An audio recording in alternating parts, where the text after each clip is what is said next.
Alors, bienvenue. Aujourd'hui, on travaille ensemble pour savoir comment ça se produit chez moi, assis, toute seule, dans mon salon, dans ma chambre. Comment je fais ça tout seul? Parce que là, tu m'as expliqué beaucoup de principes, là, mais je comprends pas comment les ordonner. Je ne sais pas comment faire de l'ordre dans tout ce que tu m'as expliqué, Sandra. Alors, on va faire ça ensemble.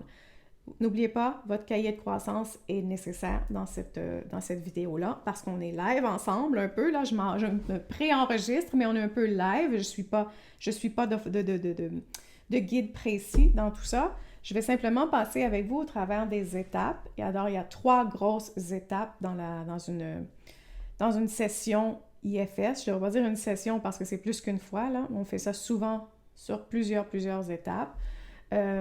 Donc, prenez votre cahier de croissance. Je l'ai devant moi. Ça se peut que je baisse souvent les yeux pour lire parce que même moi, encore après avoir pratiqué beaucoup la thérapie FS, je ne sais pas tout par cœur. Je ne sais pas toujours où m'en aller, quoi poser comme question parce que souvent, je suis aussi très concentrée sur ce qui se passe à l'intérieur de moi. Je perds parfois le fil même. Alors, c'est normal. Rassurez-vous, il n'y a pas de modèle parfait. Il n'y a pas d'erreur à produire. Il ne va rien se passer s'il arrive quelque chose que vous posez la mauvaise question, il n'y a rien d'irréparable.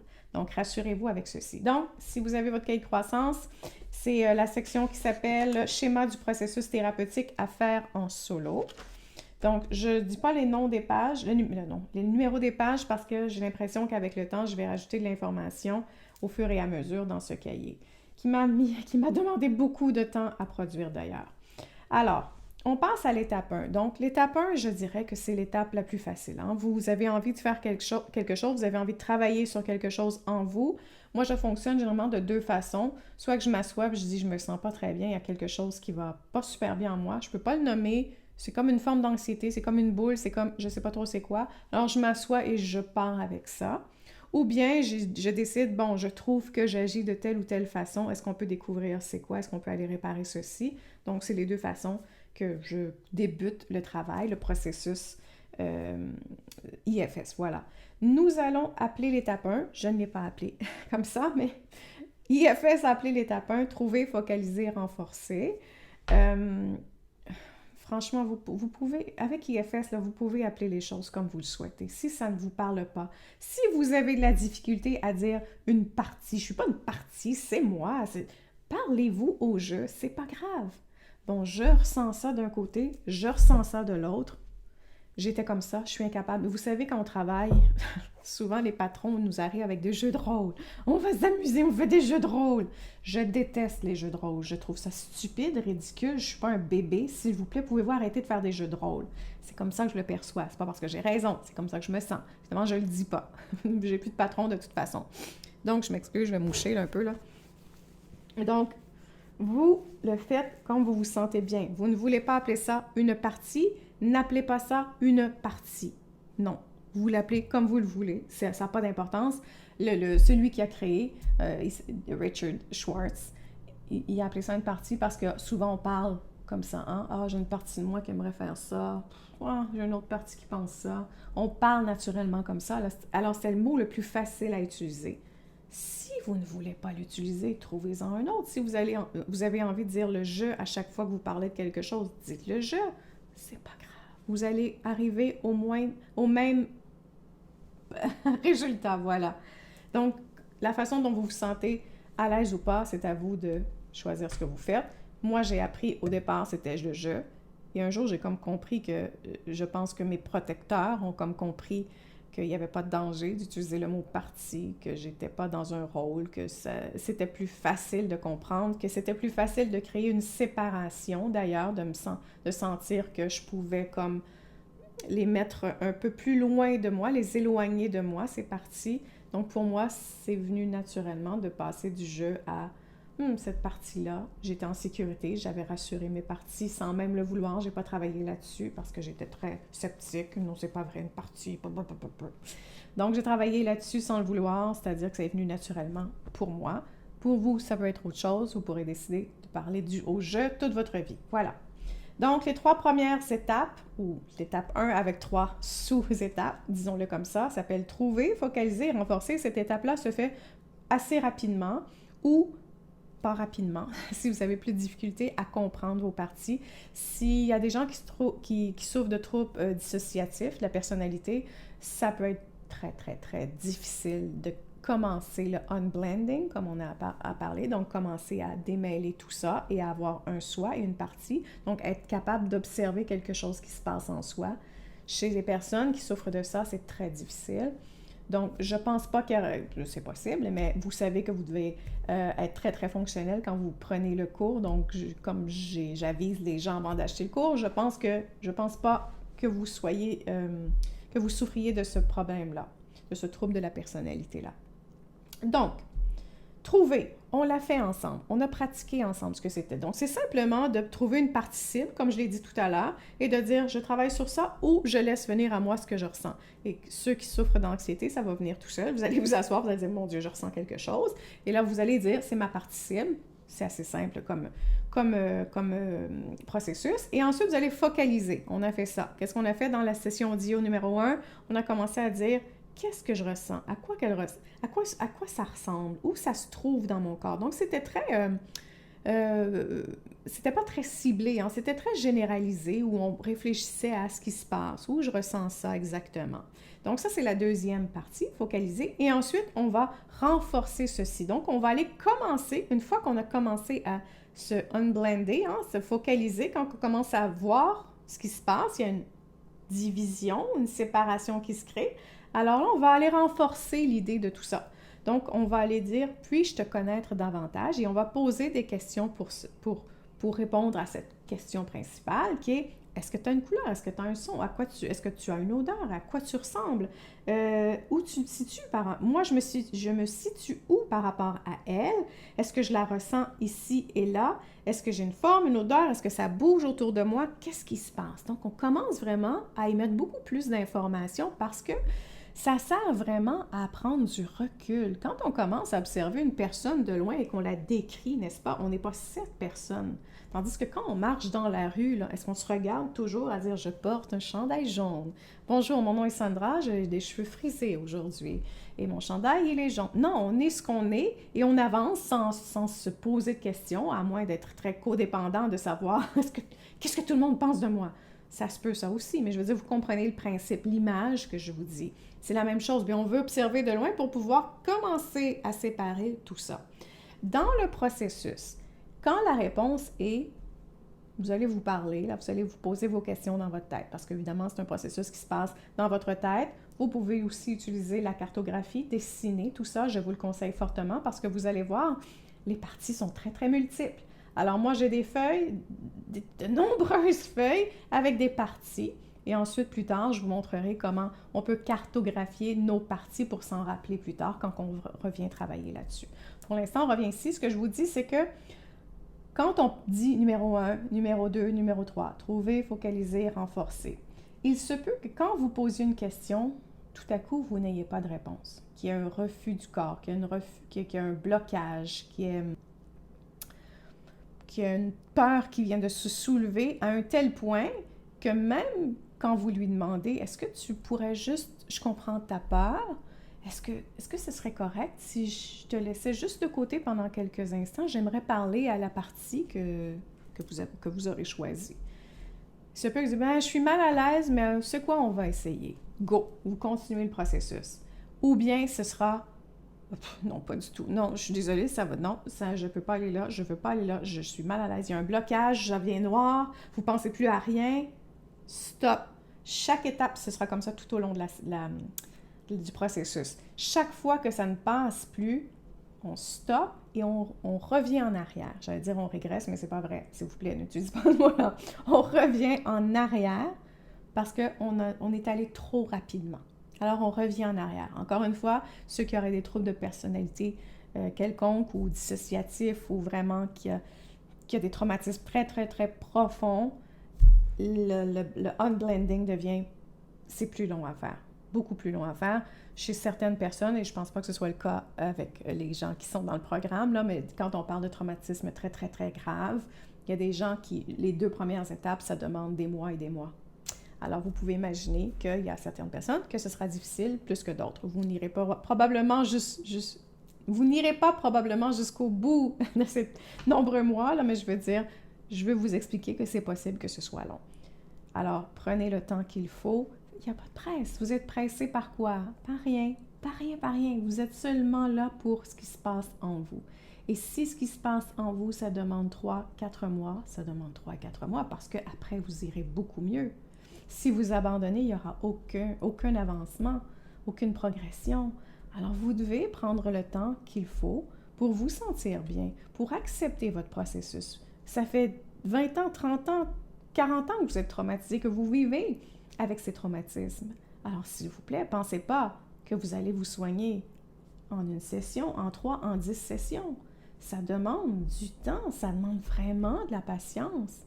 Et c'est la qualité première que vous devez avoir, après la curiosité, évidemment. Donc, vous devez être là pour ce qui demande d'être là. Si vous aviez des enfants, qu'est-ce que vous feriez? Maman, j'ai besoin de ton aide. Ah, ben, excuse-moi, c'est beau, là, mais je vais être là pour la première semaine de ta vie, mais après, s'il te plaît, peux-tu te débrouiller tout seul? Hein? Je ne serai pas là toujours. Non, mais c'est la même chose, c'est votre enfant intérieur. Alors, vous devez être là le temps que ça prend. Donc, vous avez compris on pose une question, j'ai des sous-questions pour vous aider si vous êtes mal à l'aise avec la question principale ou si pour vous aider, vous auriez besoin de quelques questions, mais ça peut aller assez rapidement à l'étape numéro 1. Donc, à côté aussi, j'ai mis mes notes, là, une page qui dit mes notes dans Quelle croissance, c'était pour noter des choses que j'aurais dit et qui vous intéressent. Quand on a fait ceci, quand on dit hey, « je me sens assez », je commence à prendre du recul là, à l'étape 3, là, l'étape 1, la sous-étape 3, renforcée. Je sens que je commence à me blinder, là, j'arrive à regarder un peu de loin, d'observer ce qui se passe en moi. Mais là, vous passez à l'étape 2. Et à l'étape 2, là, on va entrer plus en profondeur. On continue cet avancement et ce unblendage qui s'appelle accéder, ensuite amitié et ensuite valider. Vous comprendrez qu'en anglais, c'est pas tout à fait ça, mais bon, j'ai fait une traduction libre parce que j'étudie juste en anglais, malheureusement. Donc, accéder. Là, on continue ce qui s'est passé. Donc, après avoir trouvé, ressenti, décrit qu'il y a un peu d'unblending, comment je me sens à propos de la partie cible, ce que vous avez choisi. Donc là, on commence vraiment à entrer dans le processus, là. Alors, on veut savoir quelles sont tes peurs, quelles sont tes préoccupations, et qu'arriverait-il si tu te détendais et que tu me laissais parler à la partie cible? Parce que comme je vous ai expliqué, ce qui va se passer, ce sont des protecteurs. Hein? Alors, ce qui va se passer dans l'interconnectivité de tous les protecteurs, c'est que là, votre protecteur va être mis à nu de plus en plus vous l'observez. Et là, les autres protecteurs vont commencer à arriver. Là, j'en ai mis beaucoup, il pourrait en avoir qu'un seul, là, mais je vous fais une image pour que vous compreniez que si quelqu'un est isolé dans le système, les autres vont arriver, vont le protéger. Alors là, vous allez devoir parler aussi aux peurs en même temps. Alors, vous allez doucement tenter de séparer toutes les autres parties. Et comme je vous ai expliqué, si c'est un refus catégorique, vous allez cesser, vous allez revenir en arrière. Donc, la partie, on cesse et on va se concentrer sur les autres parties. Donc, on change de direction. Et là, on va tenter. S'il y a plusieurs protecteurs, on peut les mettre dans des pièces différentes et choisir d'aller leur parler chacun à leur tour et poser les questions. Ensuite, est-ce que je pourrais parler à telle personne? Je te promets que si jamais je fais une erreur, je vais pouvoir te parler. Je vais revenir. Tu vas pouvoir me parler. On n'arrête pas le dialogue entre toi et moi. On veut juste simplement aller parler à une personne. Est-ce que c'est correct pour toi? Donc, je viens de rassurer d'autres protecteurs et je continue avec mon protecteur initial. Si la réponse est non, alors on revient en arrière et on continue d'observer la partie cible ou on change de direction et on commence à parler au protecteur, un second protecteur, un deuxième protecteur, hein, le protecteur du protecteur. Alors, vous pouvez changer de direction. C'est possible. Est-ce que j'ai été claire? Donc, vous avez un protecteur que vous avez mis votre partie cible, finalement. La partie cible, elle peut être ouverte, mais d'autres protecteurs peuvent avoir besoin d'être rassurés. S'ils ont besoin d'être rassurés, allez-y un à la fois. Moi, ce que je fais, c'est que je les dépose dans des pièces différentes dans ma tête, une image, là, dans des cages de verre, dans des pièces, pas des cages, je ne vais pas dire ça, des pièces de verre où elles peuvent sortir, il y a une porte. Je leur demande d'attendre dans des pièces. Est-ce que c'est correct pour vous? Oui, pas de problème, parfait. Je peux continuer à parler. S'il y a un refus catégorique, surtout pour les traumatismes, il peut y en avoir un. Les protecteurs ne voudront pas laisser leur place. Alors, le dialogue ne se fait plus avec la partie cible, mais avec les autres protecteurs. Alors, notre cheminement qu'on avait pensé au départ change de direction et on fait la même chose avec d'autres protecteurs. Voilà. Donc, une fois que le protecteur se sent en sécurité et on lui dit « Peux-tu me parler de tes peurs? Peux-tu me parler de tes préoccupations? Pardon. Peux-tu te détendre, me laisser parler à la partie cible et tout ça? » Alors là, unblending continue. Alors là, il va dire oui. Et quand il dit oui, parce que s'il dit non, c'est d'autres protecteurs, mais là, il dit oui. On fait ami-ami avec cette partie cible. Alors, c'est le temps de réparer la connexion graduellement, très, très, très, très lentement. La création entre le soi, parce qu'on a réussi à unblender un peu. Donc, on fait parler le soi de plus en plus, on observe la partie cible. Donc, il y a un dialogue entre le soi et la partie cible. Donc là, ce qu'on fait, c'est que on veut envoyer de l'information au sujet de ses besoins. Hein? On veut savoir ce qu'on veut, on veut lui informer de ce qui se passe. On veut demander à la partie, est-ce qu'elle est prête à recevoir du soutien de notre part? Je dis aussi, comprend-elle ce que vous ressentez à propos du soi? Évidemment, qui exprime une valeur, une direction à cette partie. Hein? J'aimerais ça qu'on puisse aller en direction de... et on lui explique c'est quoi notre processus et tout ça. Donc, on devient amis. C'est une partie où on doit rassurer beaucoup. Il y a beaucoup de négociations aussi qui peuvent se faire à l'intérieur de ça parce qu'évidemment, il y aura d'autres parties qui vont survenir tout à coup. Alors, il y a beaucoup de dialogue et là, on peut pas stagner, c'est pas le mot que je veux dire, mais c'est là où on doit peut-être ralentir. Quand on décide de se faire ami-ami, on ralentit le processus et on va au rythme de la partie cible, de la partie protectrice et on écoute tout ce qu'elle a à nous dire. Donc, on veut négocier, mais pas négocier pour l'abandonner. Rien de ça. Alors, on la rassure, tout simplement. Ensuite, on va aller valider ce qu'elle nous dit. Donc, on lui a posé tout plein de questions, là. Mais il y a des questions qui vont dire, OK, mais je veux bien te laisser passer, là, je comprends ce que tu me dis, là, mais voici toutes mes peurs, voici ce que je pense de toi, voici ce que je pense du processus, et là, ce sera de le rassurer. Alors, on va aller valider que, ben, oui, t'as pas tort, t'as pas tort, il y a tout ça qui s'en vient, on ne renie jamais rien, jamais ce qu'il ressent, alors on y va doucement. Donc, on arrive à l'étape 3 de l'étape 2, la sous-étape. Que crains-tu qu'il se produise si la partie cible ne faisait pas son travail?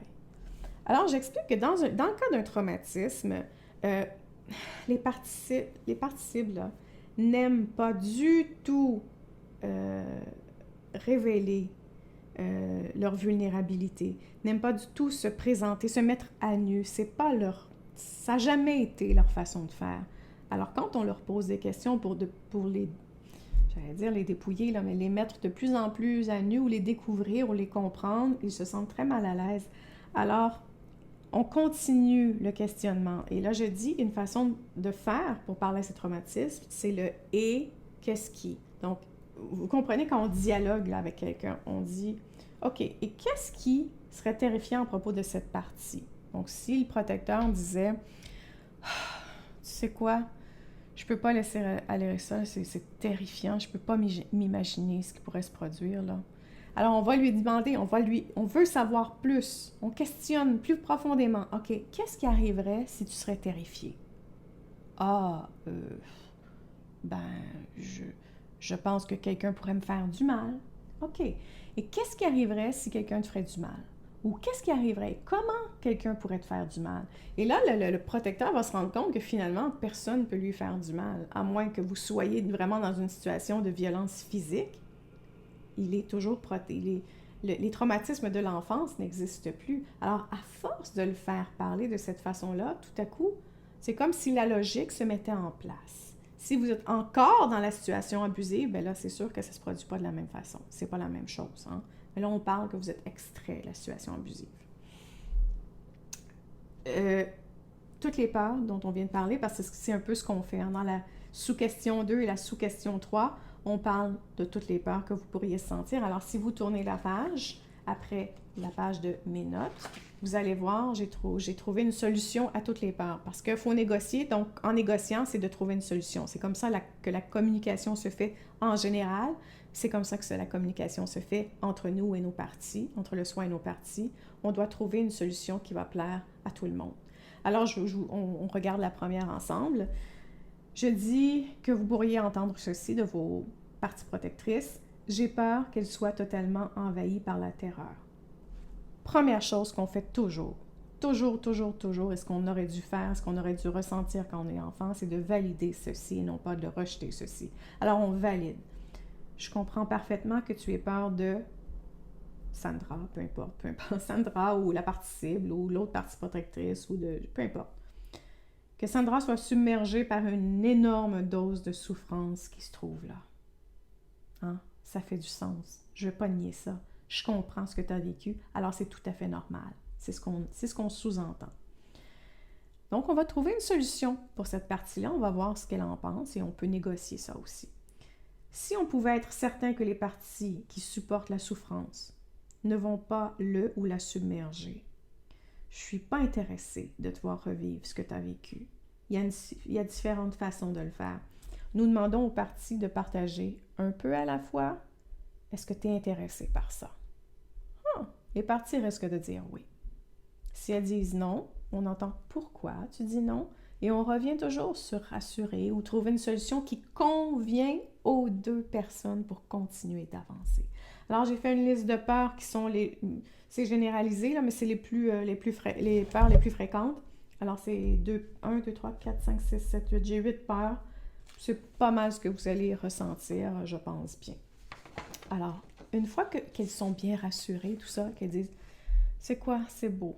Je me tasse. » Bien, on arrive, vous savez à quoi? À l'étape 3 qui est d'aller enfin parler à l'enfant blessé, à l'exiler. Alors, vous pouvez aller à la page suivante, étape 3. On doit soigner l'exilé, donc la partie vulnérable. C'est une partie c'est un processus un peu long, mais qui est très, très beau parce que là, on a calmé toutes nos parties protectrices. Tout le monde est en sécurité. Tout le monde est à l'écoute. Ça ne veut pas dire qu'on est extrêmement joyeux, extrêmement bien, qu'il n'y a pas aucun problème, que nos croyances sont parties. Pas encore. On n'est pas encore rendu là. Ça veut simplement dire que tout à coup, il y a eu une détente qui s'est produite en nous, que les contractions se sont mises à diminuer. Et là, tout à coup, on est prêt à aller travailler la vraie partie qui est blessée, l'enfant en soi. Donc, c'est un peu le même processus qu'on refait encore une fois, qu'on a fait avec les parties protectrices. On doit aller leur parler, on doit les écouter, on doit entendre ce qu'on peut faire pour elles, ce qu'elles peuvent faire pour elles-mêmes aussi. On refait ça. Alors, il y a 6 étapes. Et la première, c'est d'être témoin. Donc, on laisse l'exilé partager avec le soi tout ce qu'il retient en lui. Ça peut être long. Donc, c'est le moment, je peux lire ce que j'écris, là, c'est le moment où vous écoutez tout ce qu'a vécu la jeune partie. On ne force jamais le processus, on écoute, on entend, on est présent, on sert d'observateur, on laisse aller, on peut dessiner en même temps ce qui se dit. On ne doit jamais presser l'exilé, on ne doit jamais dire « Oui, mais moi, je sais ce qui est bon pour toi ». On ne fait pas ça. On n'est pas le professeur de l'exilé, on est l'oreille de l'exilé. Ou on peut observer aussi, parce que l'exilé, c'est possible. Je vous le dis, moi, j'ai mon exilé, mes exilés, généralement, ne parlent pas beaucoup. Non. Donc, souvent, ce sont avant tout, les mots se développent avec le temps, mais avant tout, c'est vraiment des sensations. J'ai très peu de couleurs, très peu... non, c'est vraiment très, très limité. Et c'est à force de passer au travers des étapes, que tout ça se met en place, ou tout ça grandit, et que j'arrive à avoir des mots pour exprimer certaines choses que je n'ai pas toujours au début du processus de la 3e étape. Donc, on est témoin, on écoute ce que j'ai dit dans les autres leçons, les images, les sons, les odeurs, les sensations.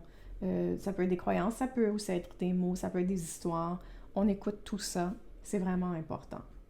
Et là, la 2e étape de ce processus de réparation, c'est de permettre au soi, on refait le scénario, c'est de permettre au soi de se rendre dans l'histoire que l'exilé vient de vous raconter et on va offrir à la partie une expérience corrective. On va lui dire, OK, c'est beau, là, ton passé, il est ici, là. Est-ce que je peux te ramener dans le présent, en quelque sorte? C'est pas tout à fait ça, là, mais doucement, on va amener une expérience corrective qui, à la troisième étape, c'est de ramener dans le présent, là. Alors, on va demander à l'exilé, est-ce qu'il est prêt de permettre au soi d'être présent? Est-ce que tu peux laisser le soi, la créativité, le courage, la compassion, la connectivité? Est-ce que tu es prêt à laisser tout ça prendre un peu plus de place? Est-ce que ça te tente d'être un peu plus curieux? Et là, c'est un enfant. Vous parlez à un enfant. Alors, les oreilles risquent d'être grandes ouvertes à l'intérieur de ce moment-là. Et donc, vous êtes en train de parler au traumatisme original durant ce temps. Vous êtes en train de toujours l'écouter, toujours lui expliquer que vous êtes présent pour lui.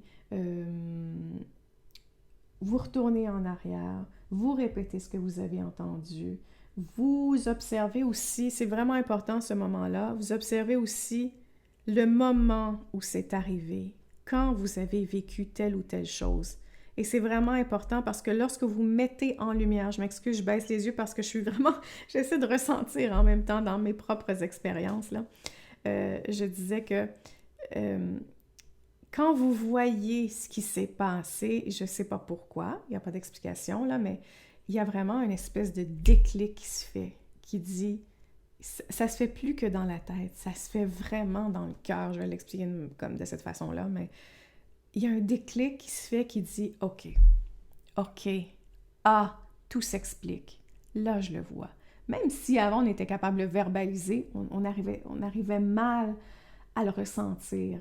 Et là, on est avec l'exilé, on est avec la blessure, on est avec la partie originale et on peut lui faire voir quand tout le reste s'est calmé, là, il n'y a plus rien pour dire « Oui, mais je sais ce qui s'est passé, ça n'a pas de bon sens. » On devient un peu les gros bras, là. Alors, tout ça n'existe pas.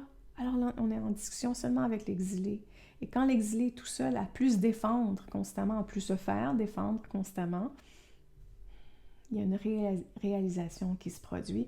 Et là, on passe à l'étape suivante, qui est à dire « C'était le passé, ça. Ça, c'était le passé. Maintenant, retourne dans le présent. » Et étrangement, je l'expliquais dans la vidéo précédente, ça se fait naturellement parce que l'exilé est tellement épuisé, recherche tellement la rédemption, recherche tellement à être soigné depuis des années. J'étais des années à vouloir être réparé, à vouloir me sentir bien, qu'il se dit oui, je suis dans le présent. Rien de plus. C'est comme ça que ça se fait. Alors, on appelle ça l'extraction. On l'extrait du passé, on le remet dans le présent. Ensuite, l'étape suivante, ce sera de décharger. Donc, on laisse l'exilé se libérer des pensées, des croyances et tout ça. Donc, on peut revenir au travers de tout ça. On va faire des liens, c'est-à-dire que, ta croyance, hein, là, tu vois pourquoi ta croyance existait quand tu penses à l'histoire qui s'est produite à l'étape de refaire le scénario. Quand tu as vu où tu étais, où tu te situais, ce qui s'est passé, là, tu comprends ta croyance, là, tu comprends ta pensée, tu comprends les images qui étaient en toi, tu comprends les sensations d'où elles provenaient, pourquoi ton corps se sent comme il se sent. Et là, et on va passer à l'étape suivante, n'est-ce pas, qui est l'invitation. Permettre à l'exilé de prendre les qualités dont il a besoin pour avancer dans la bonne direction. Et là, les qualités du soi, encore une fois, je vais être curieux de tout ça. Je continue de comprendre mes croyances, mes pensées, mes sensations, mes émotions, parce que là, tout se met en place. Là, tous les chemins là, commencent à se lier ensemble. Et là, on voit comme une ligne directrice où, OK, là, je peux prendre ce chemin. Là, je me sens bien. Là, ça va bien. C'est ce qui se passe dans cette invitation. Encore une fois, on laisse exprimer tout ça sans intervenir. On n'est pas là pour intervenir, on est vraiment là pour regarder ce qui se passe. On est l'énergie, la puissance. On est la puissance dans le chemin parce que là, c'est le soi. Donc, c'est très puissant, cette énergie du soi. Elle est très forte, cette énergie. Voilà. Donc, vous allez pouvoir parler de l'amour, de la liberté, de l'enfance, de revivre l'enfance, d'être joyeux. Vous allez ressentir ça. Ce sont les qualités que vous allez vouloir réintégrer en vous. C'est là-dedans que ça se produit. Ensuite, on va passer à l'intégration. Qu'est-ce que tu veux faire maintenant? je veux me reposer. Ah non, je veux jouer. Ah non, je veux simplement connaître l'amour. Je veux me sentir libre. Je veux pouvoir danser, chanter, bouger. Je veux faire ce que je veux. Alors, on sent vraiment une espèce de... Il n'y a plus cette contraction, il n'y a plus ceci, toujours comme ça, coincé, les émotions coincées. Il n'y a plus ça, c'est je veux m'exprimer, je veux pas m'exprimer verbalement nécessairement, peut-être que oui, mais m'exprimer au travers de mon corps, ne plus sentir ces tensions inutiles. Je n'ai plus ça en moi. J'ai le goût de sauter dans l'eau, de courir sur la plage. Vous savez, cette espèce d'énergie de bonheur que les images que l'on voit sur Internet proposent toujours, là. Ah, je suis en auto, le capot ouvert, il n'y a plus de problème. Mais c'est un peu ça. C'est un peu ça qu'on a envie de ressentir et qu'on a envie de faire. Et l'exilé, il est complètement détendu, rendu à cette étape. Et c'est une étape... c'est très, très beau. C'est très, très beau et je vous dirais que même c'est le moment de le regarder. C'est le moment de vous asseoir, d'asseoir le soi, là, et de regarder ce processus se produire en vous, en souriant, en étant paisible et simple, enfin, en n'ayant plus les émotions, du moins pour cette partie, qui viennent nous assombrir, hein, obscurcir, comme j'ai dit dans les autres vidéos. Alors oui, voilà. Et là, vous avez complété. Et j'ai expliqué aussi que c'est peut-être le temps aussi d'aller voir, il y a peut-être d'autres protecteurs qui ont besoin d'aide, mais surtout d'aller dire, « Hey gang, voici ce que je suis devenue. Je vous remercie. Party, merci, merci, merci, merci. » C'est un peu comme ça, là, que je le vois, là, mais d'aller dire merci à tous ceux qui ont été là pour vous. Et quand je dis tous ceux, ce sont les parties protectrices en vous, hein. C'est le temps de les remercier, d'avoir de la reconnaissance, d'avoir de l'empathie, de la compassion pour ces parties. C'est vraiment le moment de faire ça. Voilà. Alors, on a passé au travers du processus. Et bien que je ne suis pas revenue avec les idées que j'ai expliquées dans l'étape 1, la vraie étape 1, non pas les sous-étapes, mais la vraie étape 1, où j'expliquais que quand ça ne passe plus, on revient en arrière. C'est vrai à l'intérieur de tout ça. Quand ça ne fonctionne plus, dans le reste du processus, on revient un peu en arrière.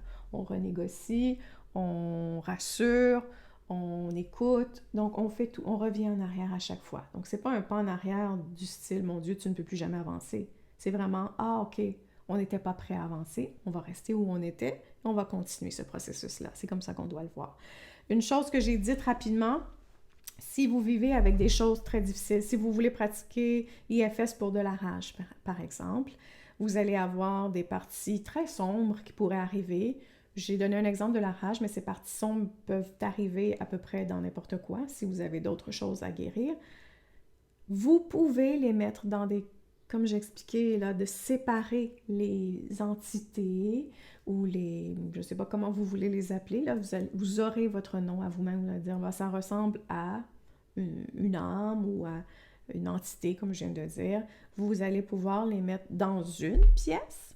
Vous pouvez faire ça. Je les mets toutes dans une pièce. Et à chaque fois que j'ai envie de discuter, je peux en prendre une et ensuite la mettre dans la pièce et discuter avec elle. Et ensuite, s'il y en a 6, vous pourriez faire ça à chacun leur tour. Discuter avec elle, chacun à leur tour. C'est une belle façon de procéder. Donc, quand il y a quelque chose qui bloque, une énergie très négative, mettez-le, comme on a fait aussi avec le Attachment Focused EMDR, on peut mettre les choses dans des pièces qui ne sont pas barrées nécessairement, pas dans des coffres, je ne dirais pas ça en IFS, c'est différent là. Je mettrais vraiment dans des pièces où vous pouvez voir ce qui se passe parce que vous devez discuter avec ce qui est très sombre en vous, ou vous pouvez le voir de cette façon-là, ce qui est négatif ou ce qui est très difficile à vivre. Vous voulez voir ce qui se passe, mais elle ne peut pas vous atteindre nécessairement. Donc, il y aura quelque chose qui bloque. Vous pouvez avoir une porte ouverte ou non. Moi, j'aime toujours laisser la possibilité d'avoir une porte qui s'ouvre. Elle n'est pas enfermée ou embarrée. En général, j'embarre personne. Mais le fait que la porte soit fermée, dans la majorité du temps, ces parties-là vont rester dans la pièce parce qu'elles ne sont pas retenues de force. Elles sont simplement mises en attente. Voilà. Il y a d'autres choses qui pourraient se soulever en vous selon ce que vous vivez. Je vous invite à me poser des questions parce que j'ai beaucoup de réponses, évidemment, parce que tout le monde vit son histoire différemment. Je vais chercher avec vous la meilleure réponse pour vous. Ce ne sera, évidemment, c'est toujours un dialogue qu'on a, c'est pas bonjour, comment ça va? Ça va bien. Non. Alors, vous posez une question, je soumets une réponse. Vous avez le droit de dire ah, ok, je suis pas sûre de comprendre, Je réponds une autre fois. On peut avoir un dialogue et un échange de cette façon-là. Voilà. Alors, j'espère que ce processus sera un beau processus pour vous parce que pour moi, c'est un beau processus. J'espère que j'ai réussi à vous faire comprendre comment ça se produit. Ce n'est pas facile. Je vous dis, j'ai mis beaucoup de temps. J'ai réétudié ma formation des heures et des heures et des heures pour être certain de voir comment eux le démontrent et essayer de tenter de faire la même chose avec vous. Évidemment, mon cartable, tiens, il est là justement. Mon cartable IFS, c'est ça, et j'ai pas tout imprimé là, parce qu'au fur et à mesure, j'imprimais plein de nouveaux trucs. Là. J'ai imprimé, je dirais, le quart de ce que j'ai appris. Ça fait ça. Alors, j'ai encore beaucoup de choses à imprimer, mais ça coûte cher. J'ai pas tout imprimé. Il y a des choses que c'est pas utile pour vous, c'est trop compliqué, là, mais quand on parle de généralité, de ce que vous pouvez faire avec vous, évidemment, vous pouvez poser des questions, c'est pas toujours évident. J'espère avoir transmis le projet, la session IFS, la thérapie IFS, pour que ça vous donne l'envie d'aller réparer l'enfant blessé en vous. N'hésitez pas, je suis là. Alors, je vous souhaite une super découverte, je vous souhaite un bon cheminement, je vous souhaite d'être ouvert, d'être à l'écoute. J'espère que vous allez avoir le courage aussi d'avoir le courage, parce que ça peut prendre des semaines et des mois pour travailler sur une seule partie cible, surtout quand on parle de traumatisme. Si vous voulez parler de je ne sais pas quoi faire avec mon travail, c'est plus facile. Si on parle de traumatisme, c'est un peu plus long, ça peut prendre des mois. Surtout seul, vous n'êtes pas avec quelqu'un d'expérimenté qui peut vous guider. Seul, ça peut être un peu plus long. Voilà. J'ai beaucoup parlé. Je vous laisse là-dessus. Posez vos questions. N'hésitez jamais. Je suis là pour vous. N'ayez pas peur. Je ne vous juge pas. Je suis là pour vous, encore une fois.